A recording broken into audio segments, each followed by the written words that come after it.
한번 따라 하실까요? 제자의 사명은 무엇일까요?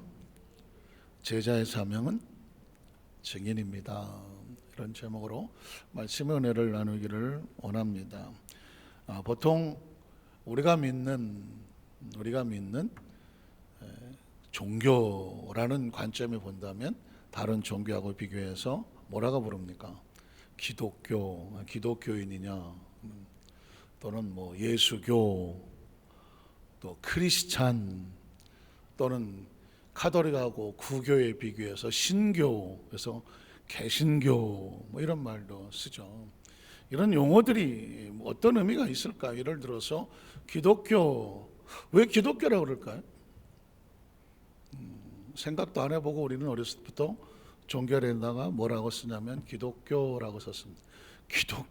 기독이란 말이 뭘까? 뭐 다 아시겠지만 기독이란 말은 그리스도라는 말을 한문으로 표현하였으면 기독이라고 씁니다. 기독. 그래서 한문으로 쓰다가 보니까 기독교라고 썼죠. 그걸 한글로 표현하면 뭘까요? 그리스도교. 그래서 뭐 그리스도 대학, 뭐 그리스도교, 또 그리스도 교단이 있습니다. 그럼 뭐 그리스도는 또 무슨 뜻이냐? 기름 부은 자, 그죠? 그러면 그리스도는 누가 그리스도냐? 예수님이 그리스도다. 그래서 예수 그리스도, 그래서 예수교라고 하기는 뭐 대한예수교 장로회, 대한기독교 장로회, 예수나 기독이나 같은 말이거든요. 예수가 오직 그리스도니까 역시 같은 의미죠. 개신교 뭘까요? 개신교는 리볼루션이라고 하는 새로운 개혁된 신교. 그러면 개신교의 반대는 뭘까요? 카톨릭이죠. 카톨릭은 원래 구교, 원래 로마 시대부터 시작해서 왔었던 교회 예수 그리스도를 믿는 신앙의 뿌리는 처음 출발은 카톨릭으로 출발을 했던 거죠. 카톨릭이라는 뜻은 뭐냐면 우주적인 의미가 있습니다. 공교회라는 식으로 공적인 어떤 큰 교회 공동체를 말하는 카톨릭이라는 의미가 있습니다. 뭐 천주교, 우리 어렸을 때 천주교라는 말도 들었지만 카톨릭이라는 말 자체는 좋은 말입니다. 공교회, 교회 공동체, 그런 아주 좋은 말이기도 하지만, 그러나 이 카톨릭이 교황이 뭐 왕을 임명하고 하는 과정 속에서 중세 시대 암흑기라고 해서 교회가 타락을 하죠. 교회가 타락했다는 얘기는 그 카톨릭이라고 하는 전체 자체가 그리스도의 복음보다는 정치, 또 뭐 권력, 또 여러 가지 많은 것들에 의해서 잘못된 것들로 인하여 뭔가 신앙적인 어지러움이 다가옵니다. 그래서 1517년에 보면 루터가 종교개혁을 일으킬 때 보니까, 가만히 생각해 보니까 예수를 믿고 구원받는 건 어떻게 갖는가. 혹시 여러분 천주교 가보신 분 있겠지만은 천주교는 지금도 성당이 뭐 화려하죠. 막 스테인드 글라스에서 뭐 건물 양식 자체가 어마어마하게 화려하고, 또 여기저기 뭐 성현이라고 할까, 성인들의 뭐 초상화 같은 것이 있고, 그리고 들어가면서부터 마리아 뭐 동상 것이 있어갖고 이미 벌써 분위기 자체가 마치 다른 세상에 와 있는 것처럼 형상화 시켜놨죠. 그리고 예식도 굉장히 많습니다. 뭐 물을 뿌리기도 하고 성수를 뿌리기도 하고 뭐 연기를 피우기도 하고 구약시대 제사와 같이 뿌리기도 하고, 그리고 신부들이 입고 있는 옷도 보면 구약시대 제사장과 같은 거의 비슷한 뭐 뒤집어 쓰기도 하고 뭐 이렇게 화려하기도 하고, 하여튼간에 눈에 보이는 모든 것들이 화려한 제사를 연상을 시킵니다. 그리고 여러분 아시는 것처럼 1500년대의 중세시대에 면죄부를 팔고 왔습니다. 하다 안 되니까 이제 당신의 뭐 어머님이, 아버님의 친척이 돌아가셨는데 지금 지옥에 있다. 지옥에 있다면 여기서 면죄부를 사서 드리면 죄가 면해져 갖고 지옥에 있다가 연옥으로 갔다, 중간지대로 갔다가 천국으로 올라가신다. 뭐 이런 그 교리를, 이해가 안 되는 교리를 풀고, 많은 사람들이 사실상 돌아가신 뭐 부모님이나 뭐 정말 사랑하는 사람이 뭐 지옥이나 연옥에 가 있다고 하면 여기서 면죄부를 사면 천국으로 간다 그러면 그거 안 할 사람 누가 있겠습니까? 안 하면 죄인 같고 효도를 안 한 불효자 같으니까는 무슨 수술을 써서라도 그걸 하게 되겠죠. 이렇게 타락의 극치를 보여주는 이 가톨릭에 어느 날 루터가 그 성당에 올라가는 계단에서, 그 당시는 구원을 어떻게 받냐면 자기 몸을 괴롭혀야 되는, 유리 조각을 깨트려서 계단에다 뿌려놓고 그걸 무릎팍으로 기어 올라가는 겁니다. 무릎팍으로 기어 올라가요. 그럼 어떻게 되겠습니까? 피투성이가 되는 거지. 그것을 뭐라고 말하냐면 그리스도의 고난에 동참한다고 하고, 그리고 내가 이렇게 정말 고행을 해야 나를 불쌍히 여겨주셔서 하나님이 나를 용서해 주신다. 그걸 그 중세시대는 그렇게 했던 거예요. 고행을 스스로. 지금도 히말라야 꼭대기 가면 라마교 사람들은 고행을 합니다. 지금도 해요. 그냥 땅바닥을 그 젊은 사람들이 기어서 가요. 기어서 가.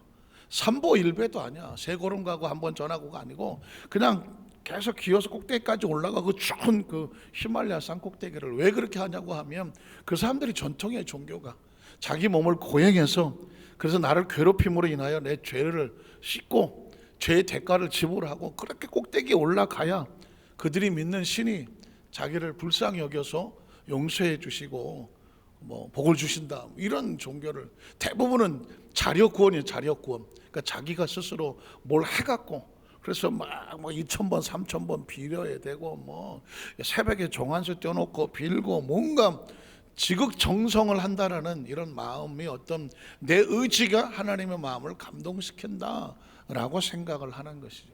루터도 사실은 그렇게 계단을 깨진 유리를 깔아놓고 기어 올라가다가 갑자기 천둥처럼 머리를 치는 소리를 듣게 되죠.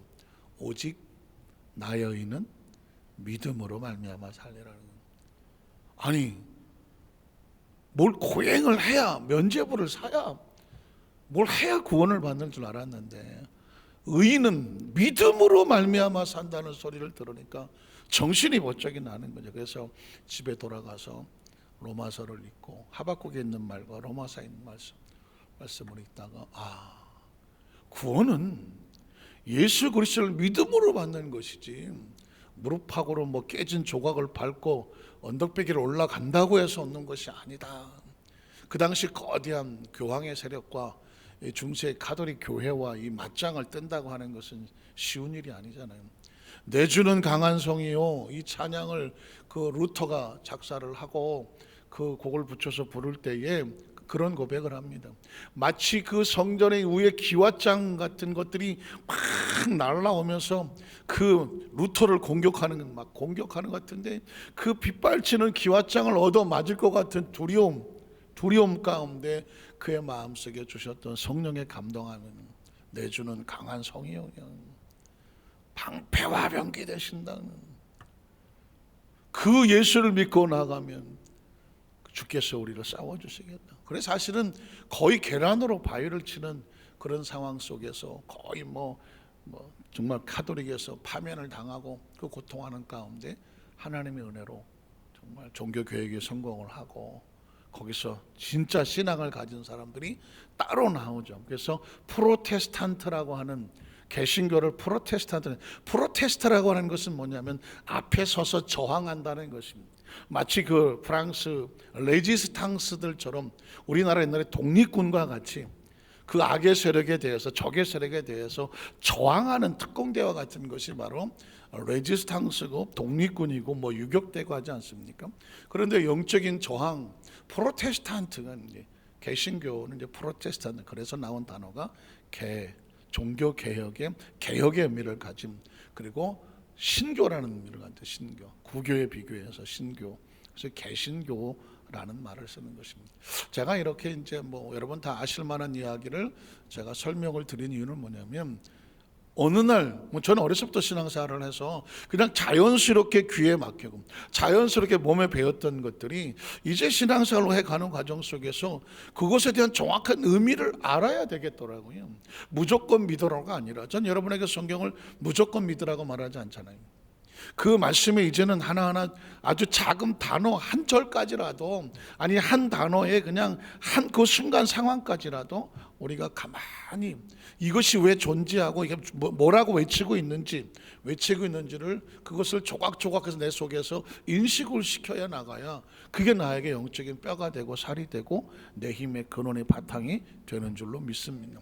사실 기독교라는 단어도 오랫동안 의심을 무슨 단어인지 잘 물어보지도 않았고 어느 날 문득 기독교, 그리스도교, 예수교, 그다음에 장로교. 그럼 장로교는 뭐고 감리교는 뭐고 성결교는 뭐 그거는 이제 개신교 안에서 어떤 교회 시스템을 장로라고 원칙은 사실 지금이라 쓰는 그런 장로가 아니고 엘더 이런 장로가 아니라 원로들과 같이 우리 국회의원들이 모여서 같이 의사를 결정을 하고 거기서 이제 어떤 나라의 법을 만들고 하지 않습니까? 그런 것처럼 교회라고 하는 공동체가 커 나갈 때에 그것을 같이 이제 장로님들이 의원과 같이 국회의원과 같이 큰 문제들을 같이 의논하고 결정을 하고 이런 시스템을 가지고 있는 것이 장로교회거든요. 교회는 성결교는 교리, 홀리니스, 우리는 거룩함을 추구한다고는 사중복음.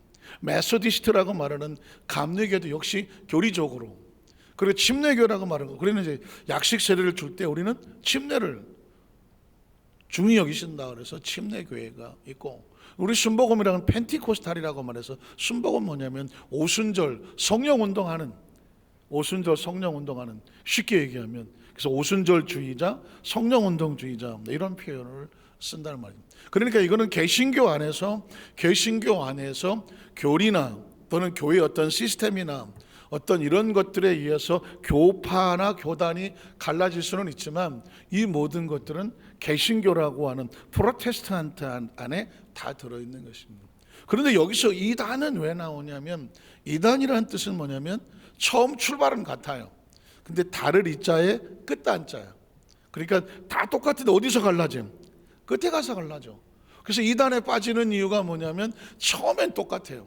성경 가지고 얘기하지, 선교하자고 하지, 공부하자 그러지, 비유 풀어준다 그러지, 복음 가르쳐 준다고 하지, 그러니까 똑같이 시작을 해서 빠져들다가 보면 맨 나중에 멀쩡히 내일 모레 가실 분을 갖다가 안 죽는다고 말하고 성령님이라고 말하고 재림 예수라고 말하고 발 씻은 물에 효력이 있다고 발 좀 씻어달라고 물 받으러 다니고 저 포천에 어디 기도원에 같은 그냥 그 기도원에서 나오는 물이 그냥 생수가 돼서 고친다고 이런 것들을 집중하게 만드는 것들은 결국은 영혼을 도둑질하는 이단이 되는 것이죠.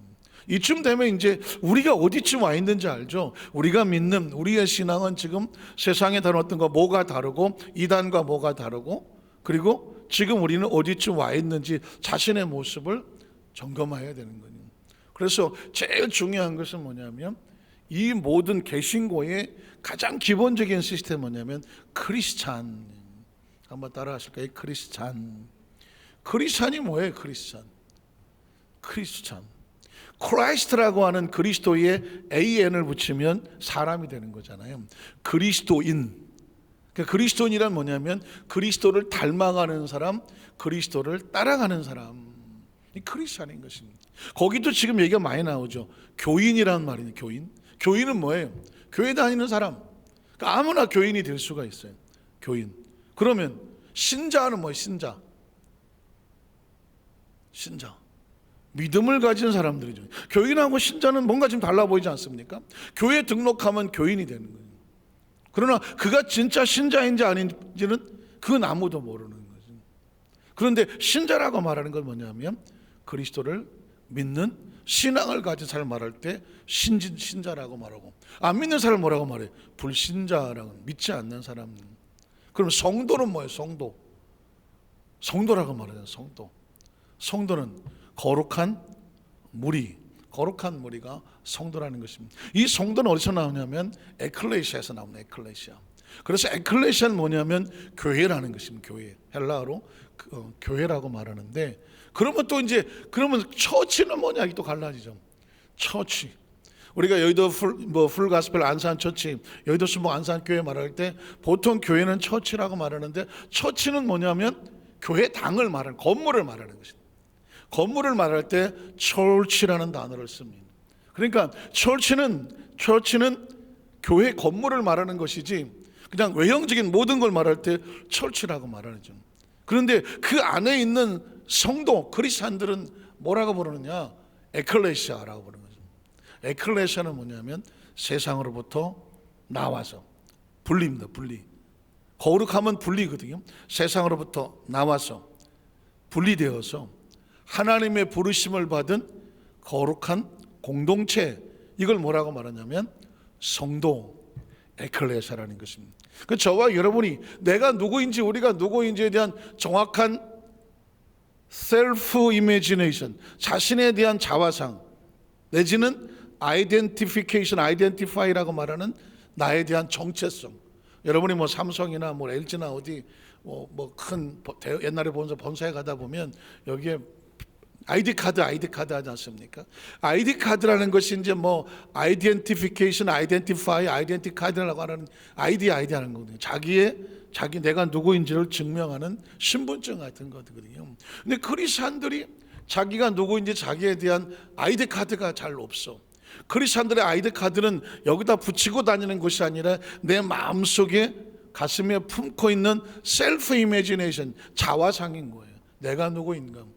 그래서 나는 누구이냐? 에클레시아는 뭐냐면 세상으로부터 분리가 돼야 돼. 세상에 섞여 있으면 에클레시아가 아니에요. 세상에 분리되어서 그리스도를 닮아가는 거룩한 공동체, 거룩한 교회, 눈에 보이지 않는 교회, 그게 뭐다? 에클레시아야. 그게 저와 여러분인 거예요. 그러면 또 교회는 두 종류 교회가 있는 거예요. 비지블 처치하고 인비지블 처치가 있는 거예요. 비지블 처치라고 하는 것은 보이는, 비주얼하지 않습니까? 보이는. 이 건물은 비주얼 처치죠. 비지블, 보이는 처치죠. 그래서 우리 교회 어디 있느냐 그러면 그 한 대 앞에 설명하기 애매하니까 뾰족한 거 다 그럼 그게 이제 비지블 처치. 그러면 인비지블이라고 말하는 보이지 않는 교회는 뭐냐면 아까 말한 에클레시아들, 저와 여러분 보이지 않는 교회입니다. 어디든 가서 움직이는데 우리를 통하여 그리스도의 역사가 세상으로 펼쳐지게 만들 때 우리는 인비지블, 보이지 않는 교회는. 그래서 모이면 기도하고 흩어지면 전도하고 모일 때 그 모이는 장소, 보이지 않는 교회들이 보이는 교회에 모여서 하나님 앞에 예배하며 영광을 돌리고, 그리고 흩어지면 세상으로 나가서 뭐 하는 것이냐, 그 교회의 영향력, 그리스도의 영향력을 세상에 펼치고 나갈 때 그 사람을 사명자라고 말하고 증인이라고 말하는 것입니다. 제가 이거 설명하느라고 여기까지 왔죠. 그래서 그리스도인은 뭐냐? 크리스찬인데 크라이스트에 AN을 붙여서 그리스도를 따라가는 사람, 그리스도와 같이 가는 사람, 그리스도를 닮아가는 사람입니다. 그러니까 예수를 믿는, 당신이 그리스도인입니까? 아유 크리스찬, 그럼 당신 크리스찬입니까? 라고 물었을 때 미국 사람들은 뜨끔합니다. 뜨끔하죠. 왜냐하면 두 종류가 있거든요. 썬데이 크리스찬이 있고 리얼 크리스찬이 있거든요. 주일만 그냥 와서 이렇게 앉아있는 성도가 있는가 하면, 그냥 엄마가 가져가니까, 어렸을 때부터 미국이란 나라가 또 그러니까 그냥 주일날 교회 가서 앉아있는데 진정한 내 안에 born again, 중심에 거듭난 하나님의 나라에 대한 소망을 가지고 앉아있는 리얼 진짜 크리스찬이냐, 아니면 그냥 그냥 주일날 딴 데 가면 뭐해, 그냥 친구들도 있고 가족들 다 가고 친척들 가서 모여서 인사도 하고 하이하고 끝나고 파티도 하고 밥도 먹고 파게도 가고 그냥 아이들 때문에 가고 이런 내 마음에 born again 하지, 거듭나지 않았음에도 불구하고 그냥 교회에 와서 앉아있는 그런 사람은 썬데이 크리스찬이라고 말하는데, 그렇지 않고 정말 내 안에 born again, 다시 태어나서 중생을 해서 정말 내가 그리스도 하나님의 나라에 대해서 내가 진정한 내가 하고 싶은 뭐가 있어서, 그래서 헌신하고 그래서 봉사하고 그래서 선교하고 그래서 하나님의 나라 속에 기쁨이 되기 위해서 그리스도를 닮아가는 리얼 크리스찬이냐 라고 묻는, 아유 크리스찬, 당신 정말 크리스찬인가 할 때 뜨끔하죠. 난 그냥 주일날 그냥 교회 와서 앉아있는 건데 왜 나한테 크리스찬이라고 묻지? 크리스찬이란 뭐냐면 그 사람들 생각에 그리스도를 닮아가는 사람이거든. 난 그리스도를 닮아가진 않아요. 주일날 그냥 교회 와서 앉아서 예배는 드려. 친구들도 좋고 끝나고 또 오래간만에 밥도 먹고 아이들이 또 자기들끼리 어울려서 또 뭐 한국말도 배우고 뭐 또 서로 다문화 서로 교제도 하고 그러긴 하지만 내가 정말 그리스도를 닮아간다 이런 인식이 없는 사람은 크리스찬이냐고 물으면 뜨끔하죠. 근데 정말 난 그렇게 살려는 정말 당신은 크리스찬이냐는 뭐 당연하지. 나는 매일매일 내 삶의 중심이 예수 그리스도입니다. 그게 나의 삶이고 그게 나의 목적입니다. 이렇게 살아가면은 진짜 크리스찬에 대한 자부심, 프라이드가 생기지 않겠습니까? 자, 지금 제가 왜 이 얘기를 드리면 이게 복음서의 모든 마태복음의 마지막, 누가복음의 마지막, 마가복음의 마지막, 요한복음의 마지막을 이렇게 끝내야 되는 거예요. 예수를 만났어. 그의 사역을 봤어. 가르침도 봤어. 그리고 그의 죽음도 봤어. 그의 부활도 봤어. 그분의 승천과 그분의 재림에 대한 비전의 약속도 들었어. 그럼 너는 뭐야? 진짜 크리스찬이야? 당신 정말 진짜 크리스찬이야? 진짜 크리스찬인데 그러면 삶 속에 뭐가 있어야 되냐면 그리스도를 닮아가는 증인의 삶이 있어야 돼요. 증인의 삶. 자, 제가요 오늘 예수님께서 제자를 부르셨을 때 명령하셨던 내용을 좀 소개하려고 합니다. 예수는 제자들을 부를 때부터 그들의 운명을 얘기합니다. 마태복음 4장 18절로 19절을 보면 갈릴리 해변에 다니시다가 두 형제고 베드로라는 시몬과 그 형제 안드레가 바다에 그물을 던진 걸 보시니 그들은 뭐다? 어부라. 말씀하셔 나를 따라오너라. 팔로우미 하는 나를 따라. 이거 잘 들어야 됩니다. 나를 따라오라는 얘기는 내가 가는 것마다 졸졸 뒤따라오라는 얘기입니까? 나를 따라오라는 얘기는 뭐냐면 그냥 나랑 같이 다니자는 의미입니까? 좀 더 깊이 얘기를 하면 나를 따라오라는 내가 지금 가려고 하는 길이 있는데 너희도 나와 같이 그 길을 가자. 제자는 그겁니다. 예수님께서 앞으로 어떤 일을 할지 모르겠지만 내가 너한테 가르쳐주고 보여줄 거야. 그걸 나하고 같이 가자. 그 따라가는 사람을 뭐라고 말하냐면 크리스찬이라고 말하는 거예요. 크리스찬의 그 초대교회 당시의 뜻은 뭐냐면 제자였습니다. 그리스도의 제자. 교회 다니는 사람 말고 교인 말고 교인. 그리스도를 닮아가는 제자였습니다. 그 진정한 의미에서 크리스찬은 예수님의 제자인 거죠.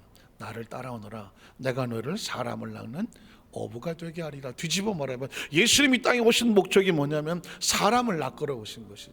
건져내러 오신 것이죠. 그러니까 제자들 너희도 나처럼 같이 사람을 낚게 하리라.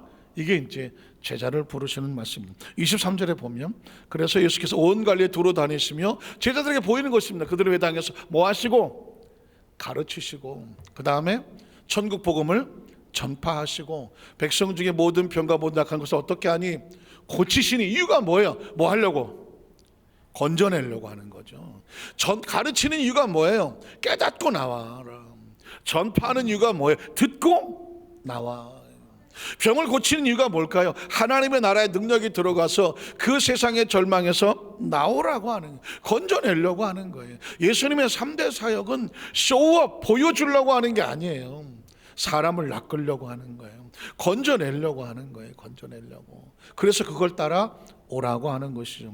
마태오 5장 1절로 2절에 보면 그 저 유명한 팔복이 나오지 않습니까? The Beatitude라고 말하는 팔복인데 예수께서 무리를 모시고 산에 올라가 앉으시니 제자들이 나와오더라. 그래서 입을 열어 뭐 합니까? 가르치는 겁니다. 팔복은 가르치는 겁니다. 가르치는 이유가 뭐예요? 가르치는 이유가 뭐예요?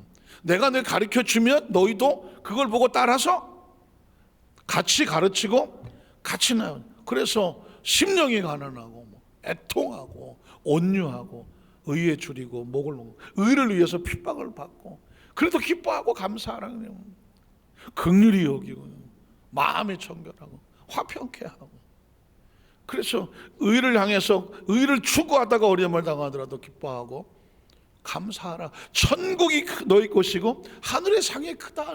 그냥 내가 지금 그 길을 가니 너희도 나를 뭐 해라? 따라 와라. 그래서 여러분 예수 믿고 구원받으면 내 앞길이 이렇게 정해져 보여야 돼. 난 이렇게 가겠다고 하는 확신이 있어야 돼요.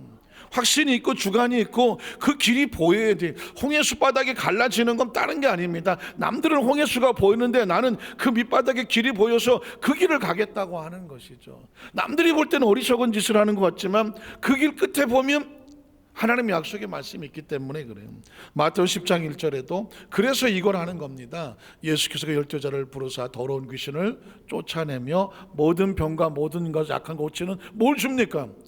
권능을 주시는 이유는 뭐냐면 예수님이 그렇게 하셨기 때문에, 예수님이 그렇게 하셨기 때문에 너희도 그렇게 하라고 하는 것입니다. 자, 나를 따라오너라, 따라오너라, 가르쳐라, 전파해라, 병을 고쳐라. 그래서 그 영혼들을 어떻게 낚아라, 하나님의 나라로 건져내라. 교회가 그거 하는 거 아닙니까? 말씀을 가르치고 그리고 복음을 전파하고 병든 자를 치유하고, 그래서 어떻게 그리스도의 사역이 이 땅에서 재현되게 하는 것이고, 제자들도 마찬가지입니다. 제자들도 말씀을 배우고, 성경 여러분이 말씀을 들을 때 은혜 받으러 가자는 초신자 때 하는 이야기죠. 초신자 때는 은혜 받으면 돼. 그러나 크리스찬은 은혜 받으러 끝나면 안 돼. 내 안에 고여버리는 거죠. 자, 받았으니 가서 가르쳐라. 선포 받았으니 가서 선포해라.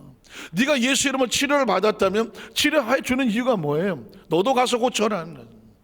제자들에게도 가서 고치는 능력을 주신 것이죠. 자, 두 번째로 예수의 가르침을 배웠으면 가서 증인되라. 그 증인이라는 단어가 나옵니다. 한번 따라하실까요? 배웠으면 가서 전하는 증인이 되라는 것이, 이제 나의 삶의 목적이 달라짐. 그전엔 주여 이 죄인을 그랬죠. 이 죄인을 용서해달라. 그런데 용서받고 구원받고 성령받고 은혜 받으면 이제 죄인이 이름이 바뀌어 증인으로 바뀌어. 한번 따라, 죄인이 증인으로. 같은 인자 돌림이요. 그렇지만 이젠 죄인이 아니라 우리는 뭐예요? 증인이야. 증인. 한번 따라하죠. 우리는 증인입니다. 여러분, 증인이란 단어가 굉장히 중요한 단어예요. 증인에 대한 인식이 없으면 제자는 뭐라고요? 제자의 사명은 제가 증인이라고 말했거든요. 증인, 법정에 서봤습니까? 법정? 저 옛날에 법정에 서봤어요. 법정에 서봤더니 교회 어떤 성도들 이런 관계가 있었을 때 제가 증언을 하러 갔어요. 증언. 별짓 다 해봤습니다. 증언을 하러 갔습니다. 의정부 법지원에 가갖고 나오시라고 하더니 손 들고 선서하시라고. 본인 증인은 이 사건에 대해서 누구를 위해서 이제 증언을 하실 때에 진실만을 말할 것을 서약하십니까? 당신의 증언이 잘못됐을 건 법적으로 무슨 어쩌고 저쩌고 동의하십니까? 네, 해놓고 이제 그 재판 판사가 묻는 거를 그 사람에 대해서 어쩌고 어쨌는데 그게 사실이냐 아니냐 그런 얘기를 이제 제가 증언을 해줘야 되는 것입니다. 그런데 딱 겁을 주죠. 벌써 당신이 그 증언을 잘못하면 위증죄로 인하여 처벌받을 수 있습니다. 원 세상에 그 사람 도와주려고 왔는데 왜 내가 말 잘못하면 날 처벌하겠다고 달라들고. 증인이라는 것은 쉽지가 않죠. 옛날 로마 시대나 이 당시에 쓰는 증인은 뭐냐면 위증죄가, 그 말이 잘못됐으면 처벌 정도가 아니라 목을 내놔야 돼요. 거짓을 말했다면 목을 내놔야 돼요. 그러니까 다시 말해서 크리스찬이란 뭐냐? 예수가 그리스도냐? 그리스도가 맞습니다. 만약 거짓말이면 어떡할래? 뭘 내놔야 돼? 좀 내놔봐요. 빨리. 좀 내놔보라니까. 내놔봐. 뭘 내놓으려 그래요? 딴 건 안 받아. 뭘 내놔야 돼? 목을 내놔야 돼. 목을. 그래서 누구나 증인 하려 그러겠어요? 안 하려 그러겠어요? 증인 안 하지. 증인을 안 하지. 그래서 그 당시에는, 그런데 가장 친한 친구같이 파라클레토스가 있었어. 그 사람이 착한 내 친구야. 절대 그럴 리가 없어. 근데 그 친구가 모함을 받았어. 그럼 누군가 한 사람을 대신 변호사를 쓸 수가, 지금 같은 그런 변호사가 아니라 가장 친한 친구가 개인 변호사 같이 대신 그 사람을 보증서 줄 수가 있어. 그때 그 사람, 파라클레토스라는 말, 보혜사라는 뜻과 같아요. 그럼 네 보혜사를 데리고 와라. 그러면 친한 친구가 다들 안 쓰려고 하겠죠. 만약 하나 이게 내가 얘를 믿고 쓰는 건데 얘가 만약에 알고 봤더니 정말 진범이야. 그럼 어떻게 될 거예요? 얘 때문에 내 목도 날아가는 거예요. 근데 이 사람을 위해서 내가 증인을 하려면 어떻게 해야 돼? 정말 이 사람을 믿어야 돼요. 혹시 이 사람이 잘못되더라도 기꺼이 내 목을 내놓을 수 있어야 돼요. 나는 그런 사람이 있다. 절대 안 죽지 우리는. 절대. 세상에 믿을 놈 한 놈도 없는데 쉽지 않은 거예요. 그런데 그때 쓰는 단어가 뭐다? 증인이야. 그냥 그때 당시는 예수를 믿고 성령 받았는데 너 나가서 예수가 그리스도라는 것을 위해서 목을 내놓으라는 진짜 처절한 순교의 마음으로 복음을 전한 거예요. 그래서 여러분 기독교 2000년 역사 속에서 꼭 이 적그리스도 이 복음을 대적하는 놈들은 항상 뭐예요? 네가 진짜 크리스찬이야? 예수님의 성화를 밟고 지나가라든가 뭐 침을 뱉으라든가 뭐 십자가를 무슨 도끼를 찍으라든가 이게 꼭 그 대적하게 만들다잖아요. 그러니까 그걸 하지 않으면 내가 너를 죽이겠다는 목숨을 걸고 진짜 네가 예수 믿는 진짜 성도냐? 예수가 정말 네가 목숨 내놔도 될 만한 정말 그리스도냐? 이걸 자꾸 확인을 시켰죠. 얼마 전에도 쿠어바디스 영화 뭐 크리스마스 앞두라고 TV에서 나오는 거 잠깐 봤는데 쿠어바디스 마찬가지입니다. 그때 초기 기독교인들을 로마 원형 극장 같은 데 갖다 집어넣고 뭐 가족 단위로 그냥 집어넣고 그 굶주린 사자를 집어넣으면서 예수를 믿지 않겠다고만 하면 살려주겠다고 하는 겁니다. 어떻게 하겠습니까? 눈앞에는 사자가 있는데. 근데 그 사람들이 그 초기 기독교인들이 예수를 구주로 믿고 그 복음을 배신하지 않기 위해서 그것에 찬송을 하면서 기꺼이 자기 목숨을 던지잖아요. 그들이 찬송할 때 그들이 증인이었습니다. 그 보던 사람들이 깜짝 놀라지 않겠습니까? 나 같으면 난 절대로 못해. 내가 왜 그러던 사람들 앞에 목숨을 내놓으면서 남편과 아내와 딸이 또 할머니 할아버지들이 그곳에서 손잡고 하나님을 찬양하면서 기꺼이 자기들이 그 위기 앞에서도 그리스도가 예수인 것을 증언을 한단 말이죠. 겉으로 볼 땐 분명히 로마 사람들이 이겼죠. 자기가 잡아놓고 거기다가 사자밥을 만들었으니까. 그런데 그들은 엄청난 충격을 받고 돌아갑니다. 도대체 예수가 누구길래 저 많은 사람들이 목숨을 아깝지 않게 내놓으며 그가 그리스도인 것을 기꺼이 고백하며 평안하게 죽음을 맞을 수 있을까? 이젠 로마가 흔들리는 겁니다. 그 자리에 참석했던 사람들 아이고 저거 조롱하고 이랬던 사람들이 이게 충격을 받아갖고 나중에 313년에 그 로마의 종교가 바뀌지 않습니다.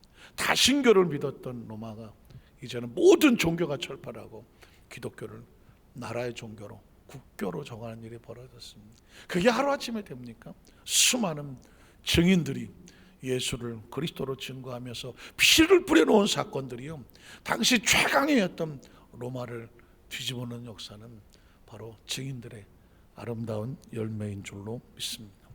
그래서 예수님께서 마지막으로 계속 쏟았던 단어는 증인이었습니다. 마태복음 10장 32절 33절에 보면 누구든지 사람 앞에서 나를 시인하면 증인인 거죠. 나도 하늘에서 내 아버지 앞에서 그를 어떻게 할까요? 시인할 것이요. 누구든지 사람 앞에서 나를 부인하면 나도 하늘에서 내 아버지 앞에서 그를 뭐하리라? 부인하리라. 마태복음 10장 40절로 42절에 보면 너희를 영접하는 자는 증인을 영접하는 자는 나를 영접하는 것이요.